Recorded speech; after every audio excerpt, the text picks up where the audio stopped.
Just 30 minutes before she was about to say, "I do," the man she loved looked into her eyes and walked away.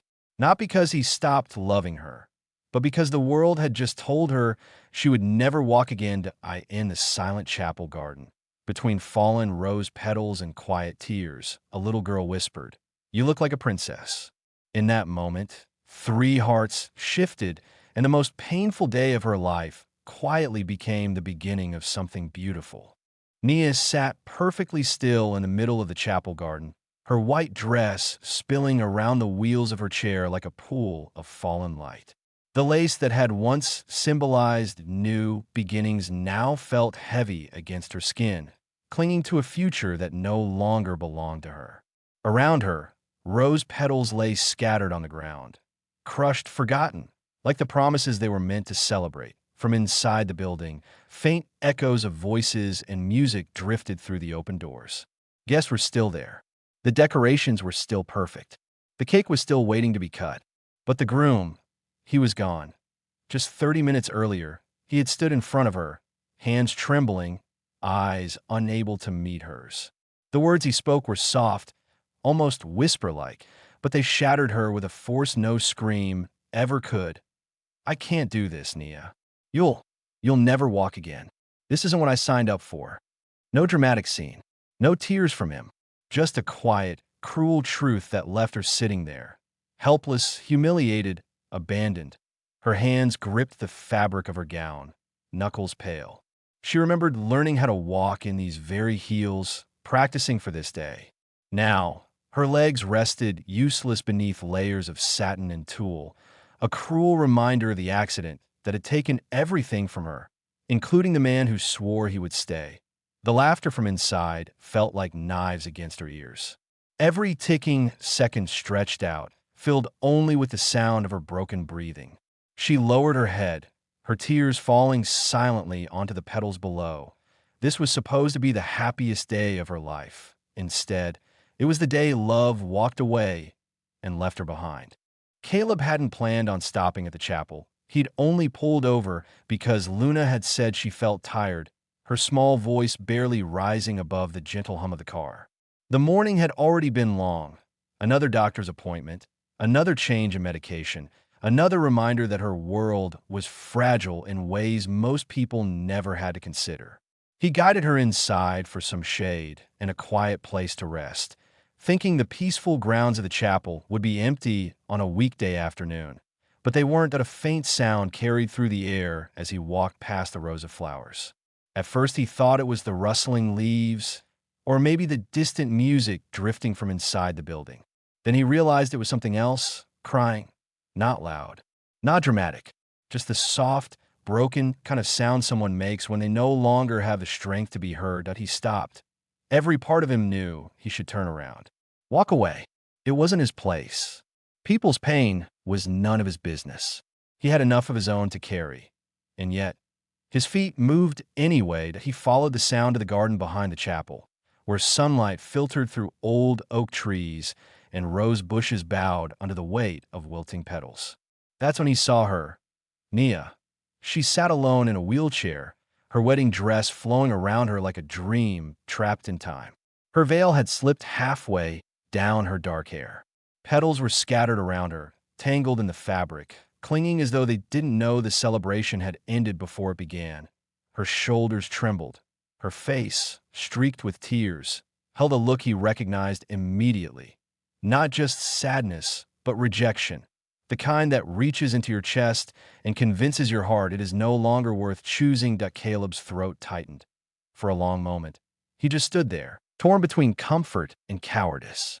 Approaching a stranger in her most vulnerable moment could feel like an intrusion. But leaving her here, alone, broken in a dress meant for love, felt like something worse. He cleared his throat gently. "Miss, are you okay?" he asked softly.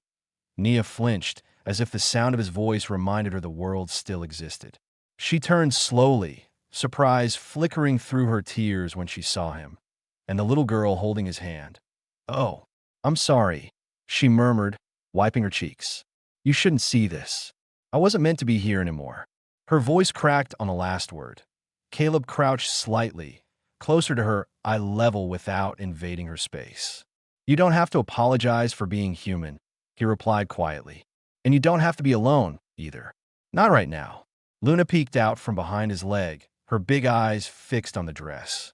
You look like a princess, she said in the same soft tone, almost reverent. But a sad one. Nia let out a shaky, unexpected breath, halfway between a sob and a laugh. The smallest smile trembled on her lips. I suppose I am, she whispered. For the first time in a long while, Caleb saw something shift in her eyes. Not hope yet, but being seen, being human again instead of discarded, that he introduced himself. My name is Caleb, and this is Luna. Nia nodded slowly. I'm Nyon Kropka. She glanced down at herself and then back up. Or, I was a bride 30 minutes ago. Caleb didn't ask what happened. He didn't need to. The truth was written everywhere. In the empty space beside her, in the crushed flowers, in the way she tried not to look toward the chapel doors. I'm so sorry, he said simply. Those 3 words carried no judgment. No pity, just understanding. Nia swallowed hard. He said he couldn't marry someone who would never walk again, she admitted, the words tasting bitter. Like I was a future he didn't want to carry.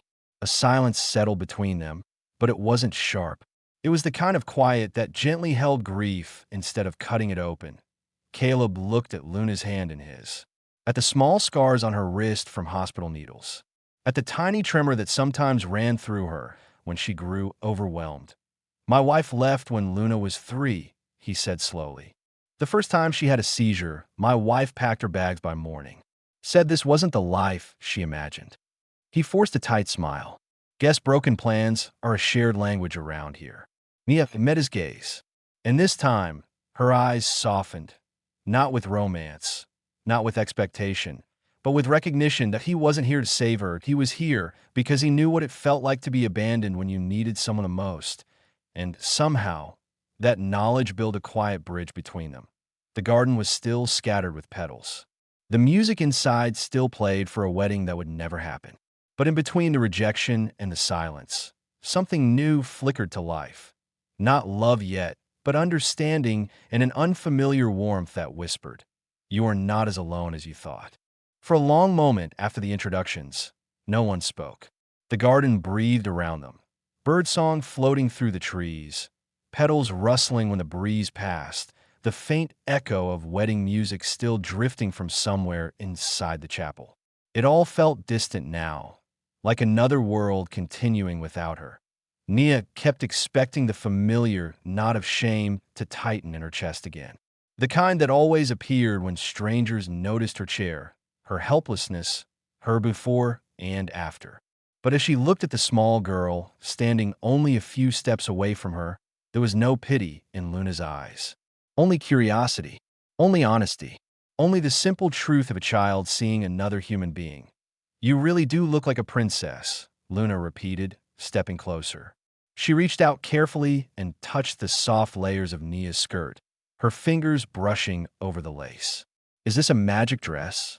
Nia's lips trembled into a real smile for the first time that day. It was supposed to be, she replied in a whisper. Well, it still is, Luna decided. Magic doesn't disappear just because someone leaves. The words, spoken so simply, slipped straight past Nia's broken defenses. She felt warmth rise in her chest where ice had lived minutes earlier. Caleb swallowed, surprised by his own tears now. He watched Luna kneel down beside the wheelchair as if that was the most natural thing in the world. No fear, no awkwardness, just presence. Can I sit with you, Princess Nia? Luna asked. I'd be honored, Nia breathed. Luna lowered herself onto the grass and gently gathered a handful of rose petals. She began to toss them upward, letting them fall like soft pink rain over the white of Nia's gown. Look, she laughed quietly. It's snowing roses. Nia tilted her face upward. A petal landed on her cheek. Another clung to her lashes. And for the first time since the accident, since the diagnosis, since the words "you will never walk again" had sealed her fate in doctors' offices and hospital rooms, she laughed that it was soft at first, uncertain, like her body didn't remember how to make the sound. But Luna laughed back, louder now, tossing more petals into the air, and the sound grew stronger, more real, until Nia's shoulders shook with it. Inside the chapel, music swelled into a familiar tune. The same love song she had once chosen to walk down the aisle to. A sharp ache pierced her at the memory, but before it could fully bloom, Luna's head tilted. "Dance with me," she said. Nia froze. "Oh, sweetheart, I can," Luna replied confidently, standing up and holding out her hands. "And you can sit like a queen and tell me what to do." Something inside Nia unlocked. "All right then," she said, taking Luna's hands in hers. "Twirl once, twice now bow." Luna spun clumsily, giggling wildly, her dress catching in the petals. She bowed dramatically, almost falling over. Caleb chuckled from the side. "You've got quite the dancer there, Your Majesty." "I see that," Nia replied, her eyes shining. "She dances like the world never heard her." Caleb's expression softened. "It tried, but she's stronger than it knows." He pulled out his phone hesitantly. "Do you mind if I play the music for her?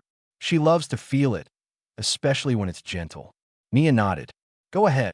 When the song filled the air around them, clearer, closer now, Luna began to sway, still holding on to Nia's hands. She closed her eyes and guided Nia's arms in slow movements, as if teaching her an invisible routine. In that tiny space of the garden, the three of them created a celebration no one inside the chapel would ever understand. There was no groom, and guests watching, and expectations left to fulfill. Only a prince of kindness and a little girl made of light. "Do princesses cry a lot?" Luna suddenly asked, looking up. "Sometimes," Nia admitted. "Good. Because it means you have a big heart," Luna said seriously. "Big hearts break louder, but they love louder too." Nia reached down and pressed her forehead against the little girl's hair. Her hands trembled gently. "I think you're here to save me," she whispered, though she wasn't sure if she was speaking to Luna or to the universe. Luna pulled back, confused.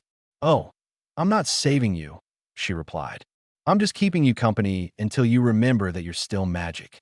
Those words, simple, pure, wrapped themselves around the broken pieces of Nia's heart like golden thread. And in that moment, she realized something that shook her deeper than her heartbreak. She didn't need someone to come back. She didn't need a groom waiting at the altar.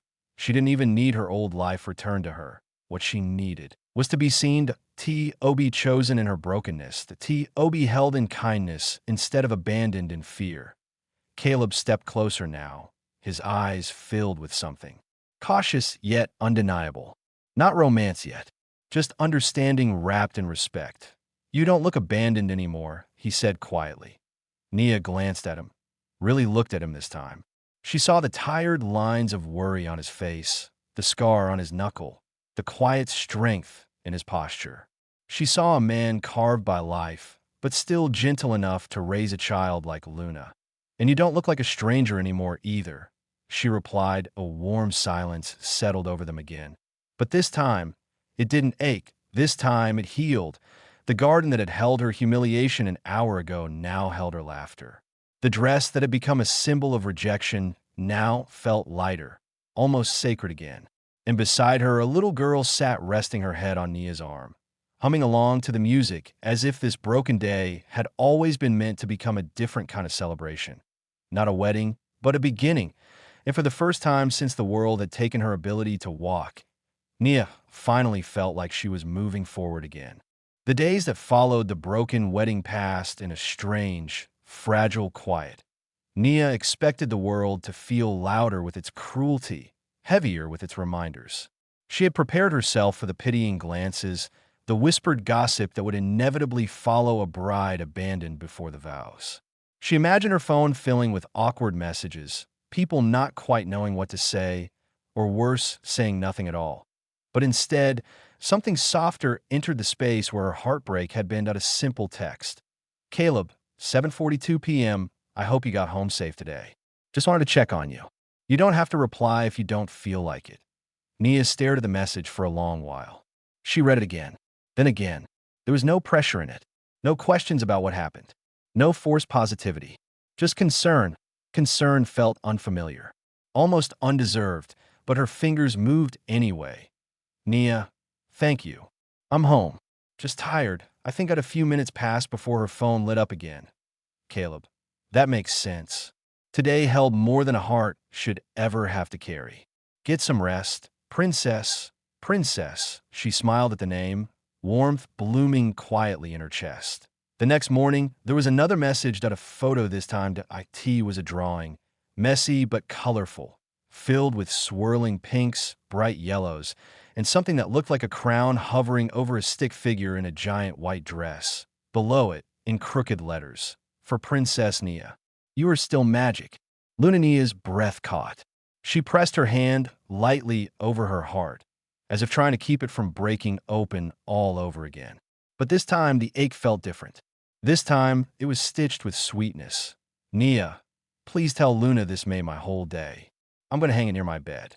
The response came almost instantly. Caleb, she's doing a victory dance right now. And for the first time in weeks, Nia laughed out loud in her quiet apartment. From that moment on, they became part of her rhythm. Not in a dramatic, life-changing way. Just in small, gentle pieces of normalcy. She didn't realize she had been missing that a good morning text on days Luna had schooled, at a brief check-in after her physiotherapy sessions. Voice notes from Luna describing what she had for lunch or which color she used that day. And on the harder nights, when the world felt dark and the memories crept back in her mind, there was always a message from Caleb that arrived without her asking. You don't have to be strong tonight. Just breathe. Those words became a silent hand held in hers across distance, and time. 2 weeks later, an invitation arrived. Not wrapped in fancy paper, not delivered by some elaborate messenger. Just a shy phone call from Caleb. Luna has an art show at her community center on Saturday, he said, his voice almost unsure. It's nothing big, mostly finger paints and paper crowns. But she wants you there. For a heartbeat, Nia couldn't speak. A knot formed in her chest, woven from fear and longing. Are you sure that won't be awkward? She asked softly. Only if you don't come, he replied gently. To her, you're already family. Family. The word landed like something holy. I'll be there, she said firmly. Wouldn't miss it for anything. The art room buzzed with tiny voices and the rustling of paper on the day of the show. Children ran from wall to wall, dragging proud parents behind them, pointing at handprints and painted suns and crooked rainbows. And in the center of it all stood Luna, her braids bouncing as she spotted Nia at the entrance. She came, she shouted, racing toward her like a small hurricane of joy. Nia barely had time to open her arms before Luna wrapped herself carefully around her shoulders. This hug was different than any she had received before. It wasn't hesitant. It wasn't cautious. That it was pure. You did amazing, Nia breathed into her hair. Show me your kingdom. Luna pulled her toward the wall, where a large painting hung slightly crooked. It depicted a garden full of swirling flowers, a golden sun overhead, and in the middle, a woman in a wheelchair with a glowing crown and two figures standing beside her. One tall, one small. Underneath it, in large, determined letters, were the words, "This is where magic lives." Tears slipped down Nia's cheeks before she even realized they had formed. You see that? Caleb murmured, stepping up beside her. She named the whole art show after your day in the garden. Nia touched her lips, disbelief and gratitude flashing across her face. I don't deserve this kind of love, she whispered. Maybe not, he replied quietly. Or maybe you deserve it the most. For the first time in a long while, Nia didn't feel like someone people had to take care of. She felt included, chosen, normal. Weeks turned into shared afternoons. They met for coffee and hot chocolate, Luna insisting on choosing the table and the music on the cafe speaker. They walked, or rather rolled, through parks, Caleb pushing her chair without ever making it feel like help. Only partnership. Sometimes they didn't even talk about the pain. They talked about movies, silly childhood stories, favorite songs. They talked about everything except the event that had pushed them together in the first place. And somehow, in that silence, healing worked its way through her like warm sunlight. One evening, as they watched Luna draw circles in the dirt with a stick, Caleb spoke in a low voice. You know what the doctors told me after Luna's first big seizure? He said, eyes focused on the ground. Nia glanced at him. What? That I needed to prepare for a life full of fear. He exhaled slowly. But no one told me to prepare for the beautiful moments too. No one warned me that she would teach me how to live again. He looked up at Nia now. You're doing the same thing to me. Her heart skipped once, hard, loud. And you and Luna are doing the same for me, she replied. Before you two, all I could see was what I lost. Now, sometimes I forget to remember it at all. Their hands brushed lightly on the armrest. Nobody pulled away. Trust arrived quietly, like a guest who didn't need to knock. That IT came and shared glances. I in small smiles across busy rooms. I in the comfort of knowing someone would show up. Even when everything once told her they wouldn't. There was no rush, and oh pressured, and oh grand declarations. Just space, just time, just healing. And in that slow, gentle unfolding, something familiar but entirely new began to grow in the place where betrayal had lived. Comfort, safety, belonging to a garden once filled with broken petals, was starting to bloom again. The first time Caleb realized he was falling in love with Nia, it terrified him that IT wasn't a dramatic moment. No rushing heartbeat or sudden confession. It came in the quiet, in the ordinary, in the way he had started saving the funny things that happened during his day because he couldn't wait to tell her about them later.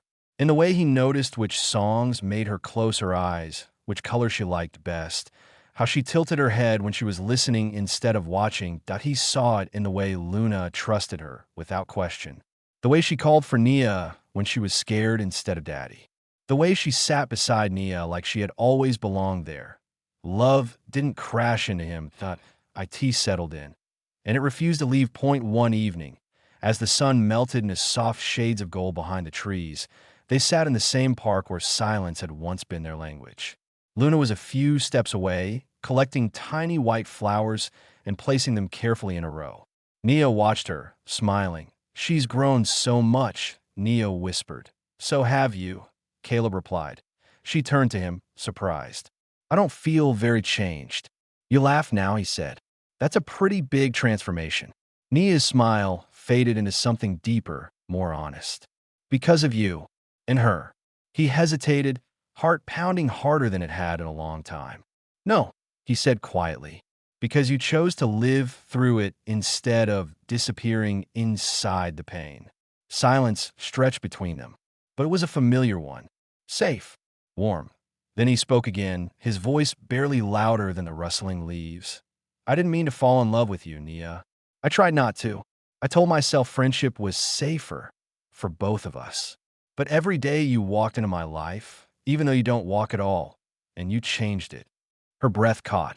I don't love you despite your wheelchair, he continued. I love you because of your strength inside it.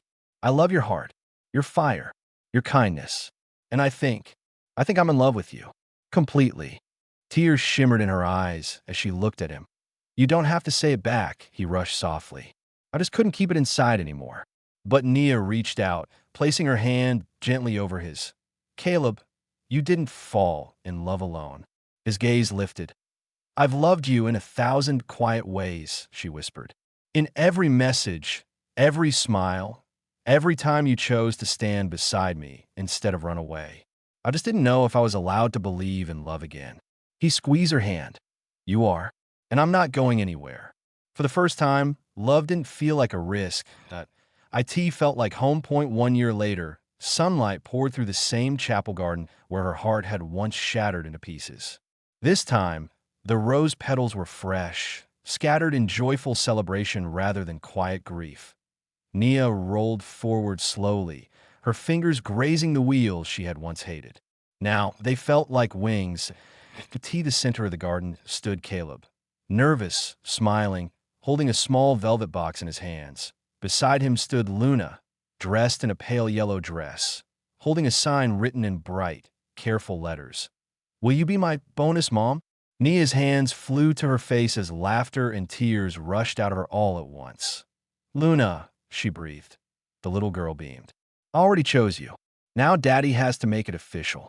The crowd of familiar faces, friends, new family, people who had become her second beginning, fell silent. Caleb knelt in front of her, right there in the place where dreams once died. "Nia," he said, his voice trembling, "I don't need you to walk beside me. I just need you with me. In the storms, in the quiet, in the ordinary days when nothing magical happens except that we're together." He opened the box, revealing a simple ring that caught the sunlight. "Will you marry me? Not as someone I have to save, but as the woman who saved me right back." Nia looked at Luna, the garden that had turned from heartbreak into hope. "Yes," she whispered. Then stronger, louder, certain, "Yes. Always." Applause and tears filled the air, but Nia only saw them. The man who chose to stay, and the little girl who had brought light back into her world 1 year ago. Love had walked away from her. Now, it was kneeling before her, asking to stay forever. And this time she believed it. The man she once loved walked away because of a wheelchair, but the man who truly loved her didn't see a chair at all. He saw a woman worth choosing, worth sitting beside, worth staying for when life became heavy. And that is the difference between love that is afraid and love that is real. Sometimes rejection isn't the end of your story. It's simply redirection, life quietly removing what cannot hold you to make space for what will. Sometimes the day that shatters your heart is actually the day your heart is being guided towards something truer, deeper, and more lasting than you ever imagined. Nia didn't lose love that day in the garden. She was being rerouted toward the love that would fight for her, include her, and choose her again and again. If you've ever felt abandoned, unseen, or unworthy, remember this. The right people won't leave when life gets hard. They will sit beside you and stay. And if this story sparked a little hope inside you, share it with someone who might need to believe in love again today.